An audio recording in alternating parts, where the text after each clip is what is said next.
Hi, welcome to Gene Keys with Monifa, your path to vocal superpower. So, I'm starting this series for a few reasons, and the biggest one really is because I love the Gene Keys and I wanted to share with my audience. But the series for me is also a place where I get to do a deep dive on each key and how it pertains to different energy streams, so the different lines in our life through the sphere of purpose. So it was really important to me to pick something specific so that I could study something specific. It would take an age for me to do each of these in each sphere and all of that kind of thing. But I feel like the purpose sphere is really a place where we can kind of talk about the meaning behind and um, the culmination of the energy of each key in a way that can be applicable to how it can serve the world. And those that have these keys will really probably feel an affinity to how meaningful, and not just like surface like meaningful, but deeply meaningful, and how it lines up with their personal path. And so there's that. And I also know that just studying the different keys, like most ancient knowledge, wisdoms of humanity, of our personalities, of our archetypes, of our ways of being, the more you learn, the more compassion you have for each key.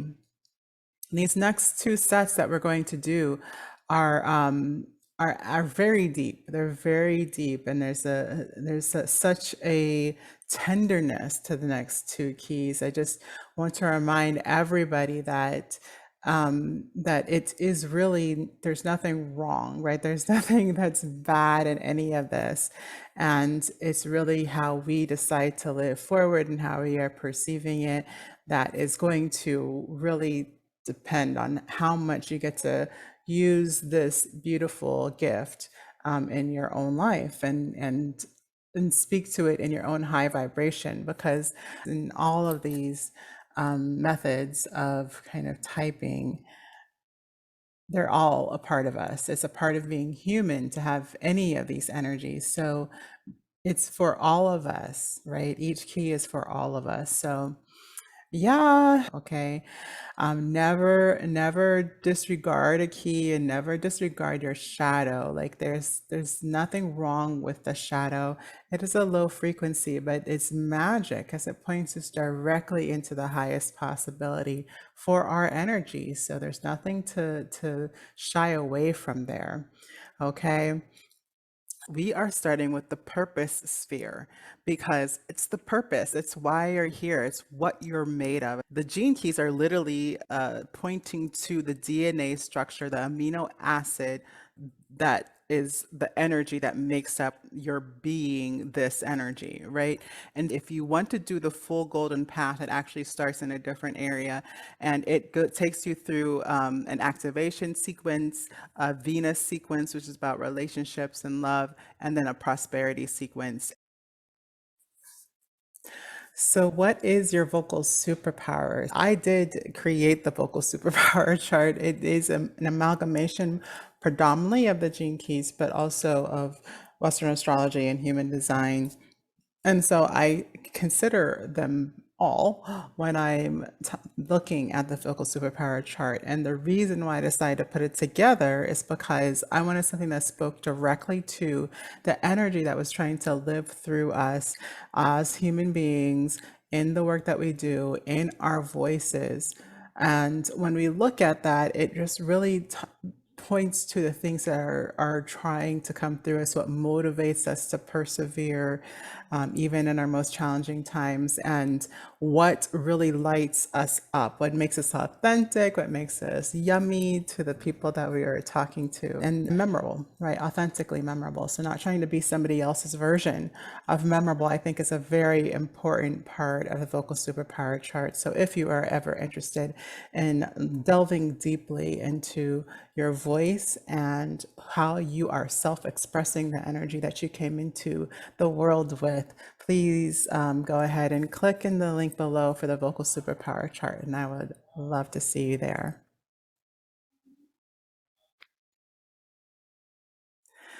A quick caveat. This is how I'm presenting myself to a gene key at any given time. Every time I picked up a gene key, it means something a little different to me. I get a gem every time I do one, and each time I see something different, especially if I have somebody different in front of me, because that story may play out a little differently, and my intuition tends to pick up on that. But also, it's just a deeper exploration of what is. And so each time I feel like I get wiser, each time I revisit one of the keys. So, what I want you to know is that you need to apply your own stories. That's what's going to make this extra special for you. The Gene Keys is not about just knowing your profile and somebody telling you what to do and for you following what they said. The Gene Keys is position. Richard Rudd made it so that you will take your own stories and see how it's correlated in your life and be able to see your shadow playing out in the stories in your life and see the story of your genius that is becoming in the same stories, right? So you want to take this information and then think about it to yourself. Have I ever seen myself play this out? So even if you don't know your profile yet, you can already gain like great wisdom just because, again, all of this energy is within us. Just some are going to show up as stronger for you than others, right? You're just going to be one where you're going to be like, oh my gosh, that's my entire life right there, right? And that's probably going to be one of your purpose spheres. You only have one, but your purpose sphere. So, enjoy it. Enjoy it. Key 36 is the shadow of turbulence, the gift of humanity, and the city of compassion. So again, like this set of keys is something that really takes some deep being with. This is not for the lightheartedness of life. This is for the deepness and the challenge of humanity, of being human, you know?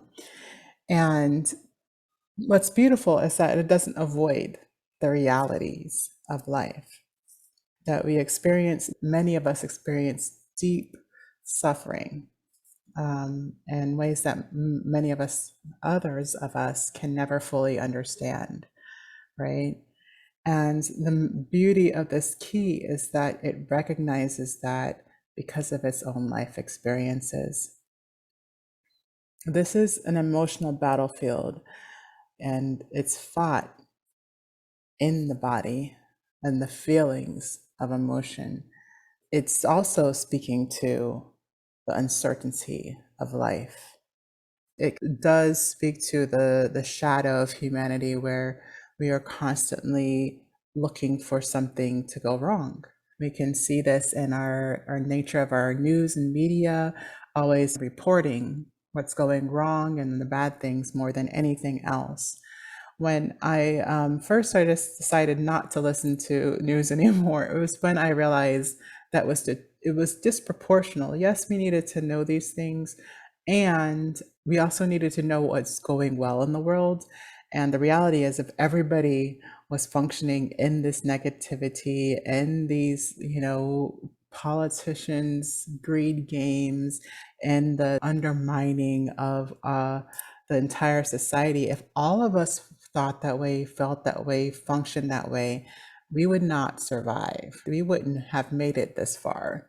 So there's got to be so many more people doing positive things, living from love, supporting, taking care of people than there are hurting people, which I think is one of the reasons why social media became so popular. We didn't want to just know about the lives of people that were going so wrong. We wanted to know about just normal lives, like people living day to day, caring for their family, taking care of their family. Yes, tough times, but we are making it day to day. And some are even doing more than making it. They're thriving. And so being able to see that and see the possibilities for that can keep us from in this negative cycle of shadow, of just constantly only seeing the hardness of life, right? And this shadow shows up most in our relationships, because we want loving relationships, right? For this shadow, it's actually finding the darkening, right? The darkening of light. Where is light not making itself known more than the darkness? And obviously, if you see light, then it's overcoming, right? But that doesn't mean it's predominant. So that's one of the things that this shadow is pointing out to us, and it likes to pull us into the sense of unknown. I think it's one of the things that drives us to find a life partner, or to have a meaningful or loving relationship, because we just want somebody to go through life with us, at least somebody that we know is on our side, who's committed to being on our side. And so, what you'll find in this shadow is that people are seeking those relationships, and they can be emotionally turbulent because the shadow is recurring. The programming partner for this key of 36 is 6. And what we find in that shadow is conflict. And so, what you'll find with 6 and 36 is that the communication will break down, communication between groups, between people. We are constantly looking to connect to people, to live that love and the loving relationships. This gets challenged in the shadow through living the low level frequency of our sexuality, because for most of us, at some point, there's some kind of guilt and like not fully owning our sexual desires, needs, wants, and what we are truly desiring. So, the level of sexuality that we would prefer in our lives, and it looks like lust, right? Because and by itself, like, again, the shadow, there's nothing wrong with the shadow. Lust is a very pure energy, so there's nothing wrong with it, but the tendency is for us to live in the low vibrational frequency, not be accepting, open, clear about how we are wanting to live our desires. And it causes emotional turbulence within ourselves and in our relationships. And it becomes kind of this, again, this cycle or the pattern of either suppressing our desires and not believing, not trying to share them or tell anybody about them, and that energy being restricted, causing illness, or the tendency to feel guilty and like try to pass that guilt on, or to deceive in total. So pretend like it's not happening, pretending that we're not acting on those desires, or don't want to act on those desires, right? So the only way that you can start living into the other side of this is to deal clearly or cleanly, not making the desire or the lustfulness wrong, but being open, honest, and open hearted, communicating without the guilt, without the qualification, without making excuses, and allowing, good or bad, right or wrong, however that looks on any side, that we just have the conversation openly and not judge other people's ways of being desirous or desiring. When we're not being honest about that, it can drive us into this deep, dark night of the soul. Okay, it can make us feel riddled with self-doubt, doubting ourselves, our feelings, our emotions, that they're right, that they're good. That self doubt just drives our suffering into a really deep state. But living suffering on such a deep level is actually the beginning of a bliss state. And so this is like the hard part of this key, is that acknowledging that with pain there is pleasure, and with pleasure there can be pain. The best representation to this of living into that bliss state is the meaning of Christ consciousness. So Christ suffered and died on the cross. And so doing that out of love, and how that can lead to a state of rapture, we're going to talk about a little bit later. On the repressive side, this looks like nervousness. When we're repressing our emotional turbulence, it is out of this resistance to feel that level of turbulence in ourselves. And when you suppress it or repress it, it goes into our nervous system, and it becomes something that just waves and ripples through the entire body. It can go into the, where it does, will go into the auric field, and people can feel that. So a lot of times when you are actively repressing or suppressing, instead of talking about the things, the nervousness is so energetically felt that you're actually causing instability in the same relationships you're trying to stabilize. Also, one of the reasons why we move into the repressed state is because you're terrified of changing anything. Like, that change is only going to increase the turbulence. So if we move out of it, that is actually going to increase turbulence. And again, like, we're so used to seeing change in that way, as seeing change as a disruption. And so a lot of us in our humanity and our low frequency are avoiding change. But the only way we can have something better is also through change. And so we have to start making friends with the possibilities of change going either way.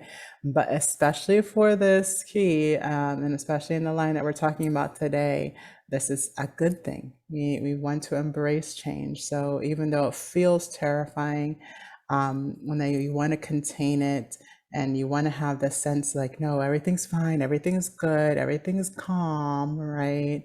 That you're actually just internalizing that even more and more, and causing those destabilizing waves to go out anyways through the auric field, and it's not working. Yeah. So it's better to, again, confront it and be clear, open about it, and allow people to speak on their behalf with openness and without judgment. And, especially for this, like a repression of sexuality is a very potent energy, and it is pure in and of itself. But when we repress it and suppress it, it can cause disease and even nervous breakdown. We want to find the way in which we can be open and honest with ourselves about our sexual desires, okay?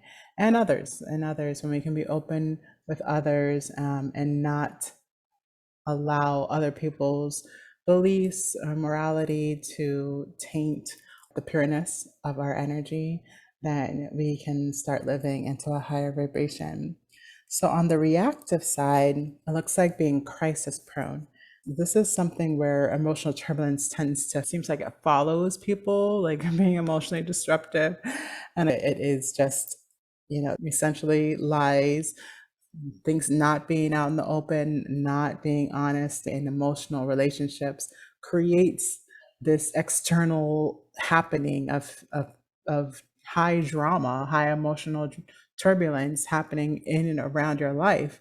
And so you'll see scenes, like if you ever think of like people, or maybe you, that like sometimes it just feels like your life is a soap opera, or somebody's life seems to be like there's always like a new episode of somebody's life, right? It's coming from this reactive shadow frequency of turbulence. So again, coming back to the idea of just being open and honest about their sexuality.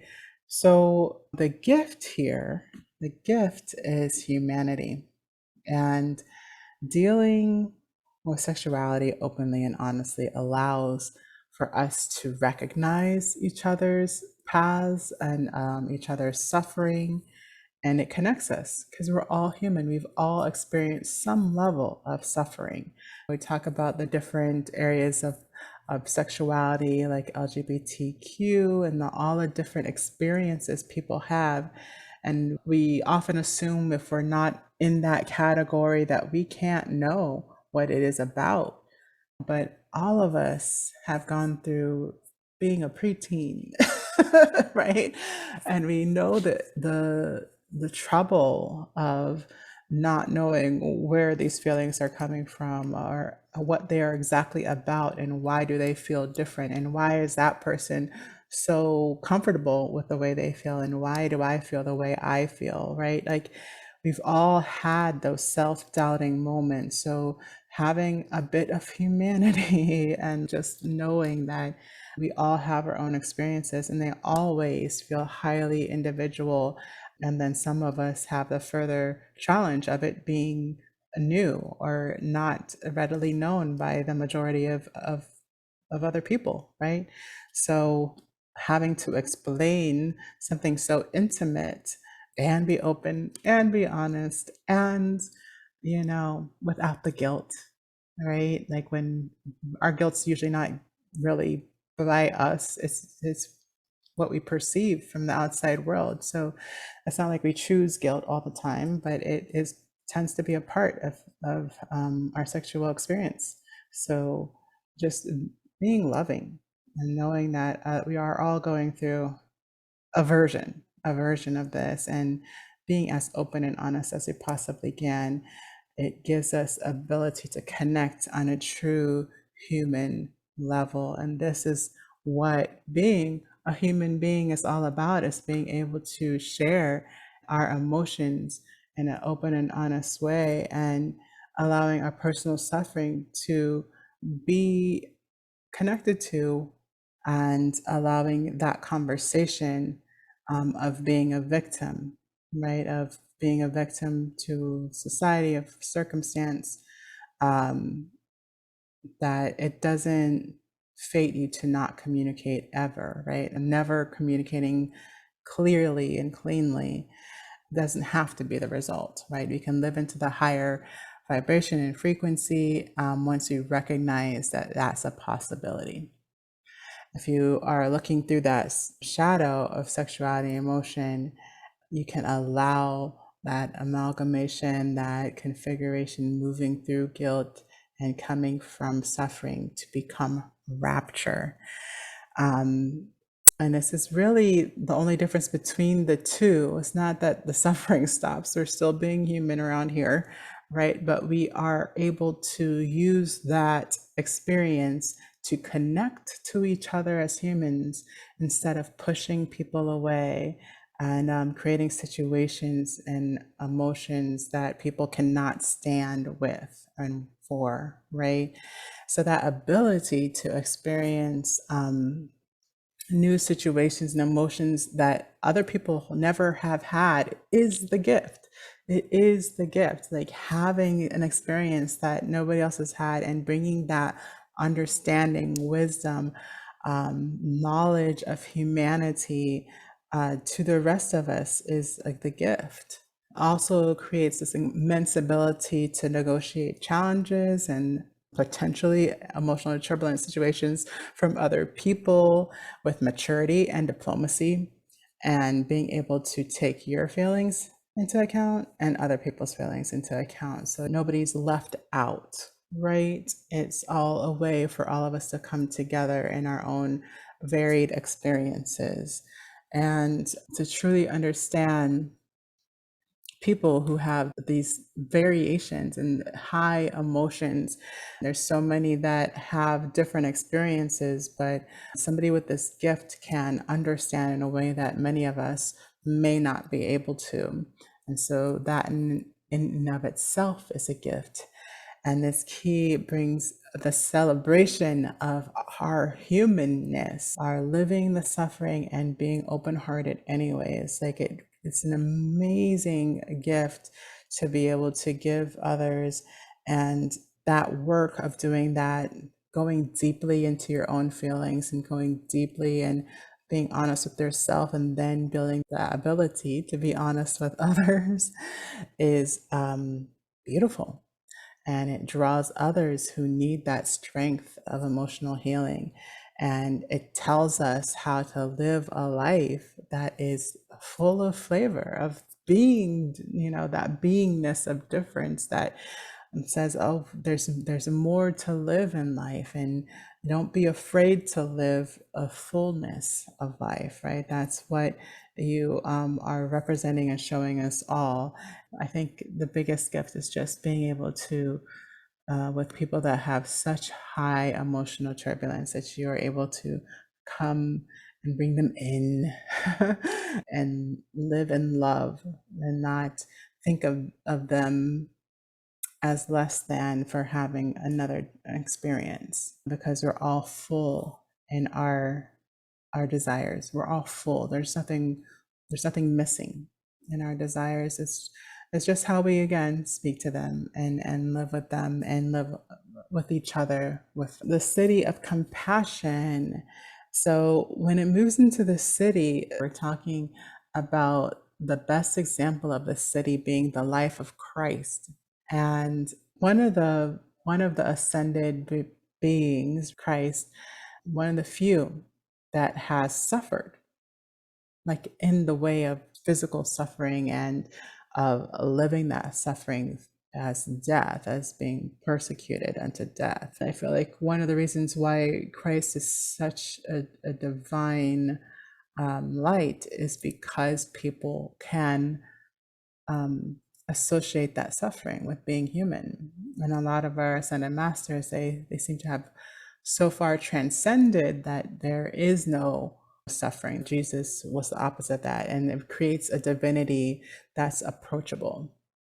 And so it's this place where we can start to see that suffering is not negative. And again, I feel like this is not an easy concept. You might have to sit with this a little bit, that challenges in our life, that our life circumstances, our suffering is not to keep us down, that it is actually the point in which we get to experience the highest heights of love, of rapture, of life experience. And when you have had deep suffering, and especially this key, if you've had or when you've had deep suffering, that lived experience brings you to such a place of peace that it is felt and seen by others in a deep and transforming way. So you can actually, in this city, cause healing just by meeting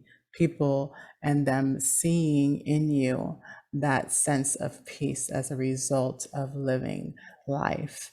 And it provides all the healing that we need. And so, if you are curious about this key, and if you haven't heard of, many of Christ's stories, there are some amazing stories there that will help you see, even his, like the way he speaks on the cross of suffering as rapture. And also Richard Rudd has in the book and recommends the Beatitudes. They are amazing. And I remember the first time I read them, I didn't get it. And this is one of those cases that's going to take me some time to, I think, really fully understand and appreciate. When you think about it and you're not afraid to look into your suffering and you go into that, this is for everybody, and just go into your own human experience of some of the darkest suffering times, and see if the fullness of life wasn't there. The fact that life is fully available to you and that it's all available to you. Tell me, let me know if you could sense that that was there with you even in those suffering times. And that's the best I can do to help you, just help you see that possibility today. Line 3 is movement or blood in the cardiovascular system, and the adventurer or the escape artist. Line 3 is amazing to me because it's about movement. And again, we are a society that likes to look at finished products of end goals, of proof of success, right? Like we want to see the realness of something. And when you're talking about the essence being movement, right, we're talking about something that we don't get a lot of representation of in life. But I know I'm not the only one, but I have a high respect to those who understand process, and that life is process, and the beauty and the loveliness and possibility are in the appreciation of process. And so So these are people who know that innately as part of their beingness. And so if you want to understand this more, that you can really look at all the essences of change. Richard Red points the I Ching itself, which is the symbol that's on the front of the video cover. It's an ancient knowledge that's been used to cast fortunes, to talk about types of energy, to talk about energies of years and of big occurrences throughout the ages. And it talks about how things change. And so the third line is really about being able to sense your sense of self and identity through movement rather than stillness, rather than something being finalized, done, print. It's about the movement itself. So experiencing life's adventures, traveling, having a physical exertion, moving your bodies. If you're athletic, then that might be why, right? Because it feels good and it affirms your life. And when you are moving, you actually feel grounded. So a lot of people have to slow down or get still in order to feel grounded, but you actually get grounded through movement. Yeah. And as you move in physical exercise and exert yourself, you get in tune with life's rhythms. And that's how that comes through in our activation sequence. But in the Venus sequence, we are looking at how we relate to others. In the line 3, moving into Venus sequence, we've got the shadow of the escape artist and the gift of the adventurer. And so what we want to remember in this experience is that the same way that movement is life affirming, it's also how you can move away from what you don't want. And so the tendency is to kind of duck and move in order to avoid things that you don't want to feel, experiences you don't want to have, challenging situations. And on the repressive side, it looks like trying to divert somebody's energy. Don't look at what I'm doing. Look over there. Oh, look, see what she's doing. And reactive side, it looks like creating emotional drama. So it's like, again, playing out a scene that says, woohoo, right? I'm here, but I'm not here. There's bigger things afoot, right? This energy of trying to avoid through movement can make you run away from commitments in life because of the fear of responsibility or disappointing others, or just the complexity and feeling like something may be bigger than you. The gift side of being an adventurer is that you laugh. You laugh at yourself. That's the inner strength of that. You laugh at yourself. You know that, yeah, like I know I'd rather tell this funny story, but yeah, really, this is what's going on. Huh? Thanks for being here.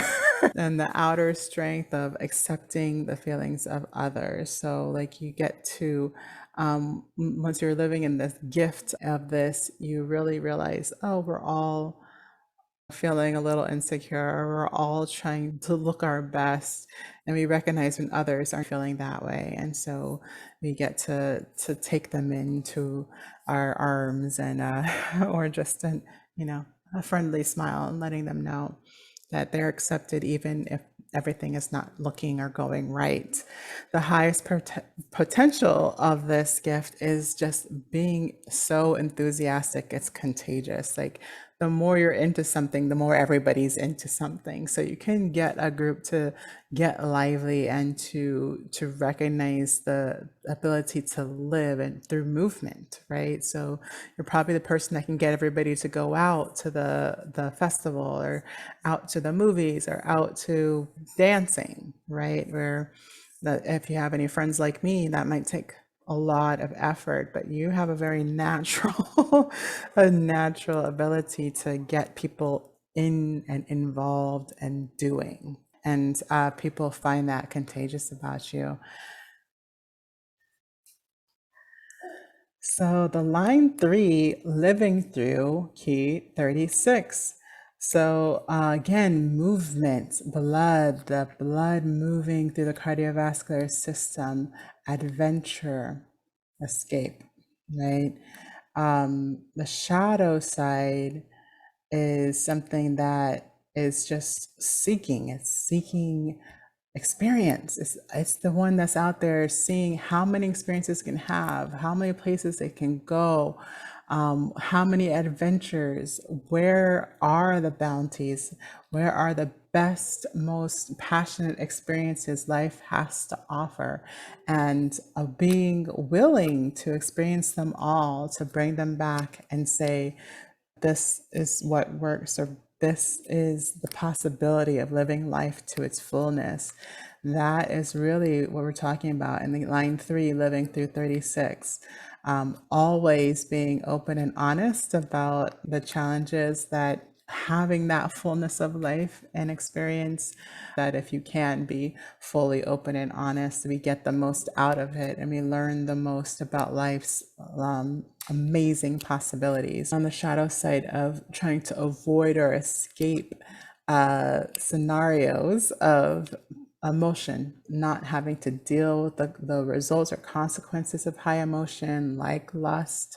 So maybe lying about having an experience, or having had relationships that have been interrupted by lustful experiences, and not being truthful and trying to avoid it can cause a lot of the shadow here, and running away from anything that would be emotional is what keeps us from being able to commit to fully loving relationship, unconditional loving relationship.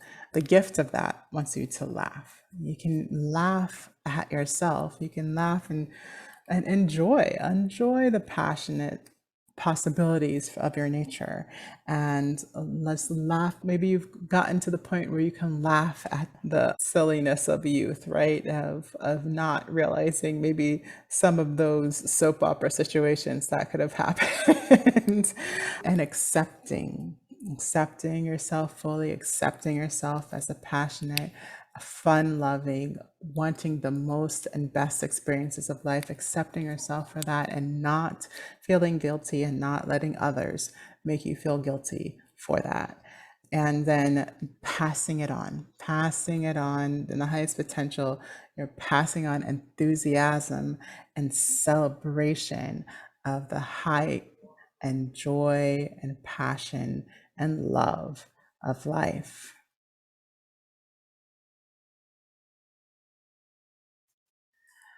So if you're wondering, like, what order is she doing these keys in? It's definitely not numerological. Yeah, it's not. I am picking these keys based on like the first one was mine, and then the people that have submitted to get their keys read. So if you want to get your keys read for Gene Keys with their signature vibration of purpose, then just click on that link below the video in the summary, and it'll take you right there. If you want to know about your gene key and chart, you can find that in the first link, which is your free profile. It's a free profile. You just go find your profile. You would look for the bottom sphere, and it'll say purpose, and then the number, the before and behind are necessary to put in your submission to get your key and line done on this channel. So I love doing these. It's a really fun way for me to join in with my community, and for us to do this together, to learn together about these different energies and possibilities for humanity. So I will love to see yours there. And thank you so much for joining me today. And I look forward to seeing you on the next one.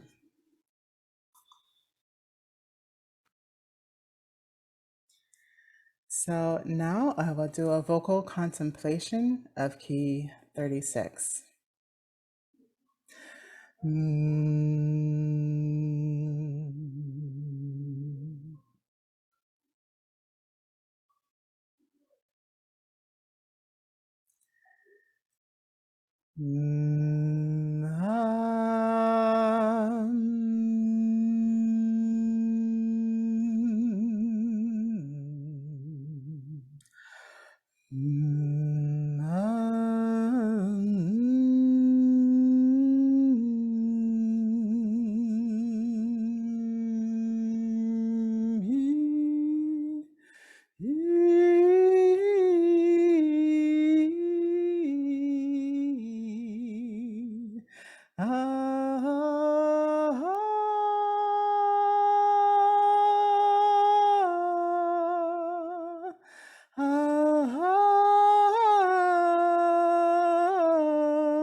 Ooh.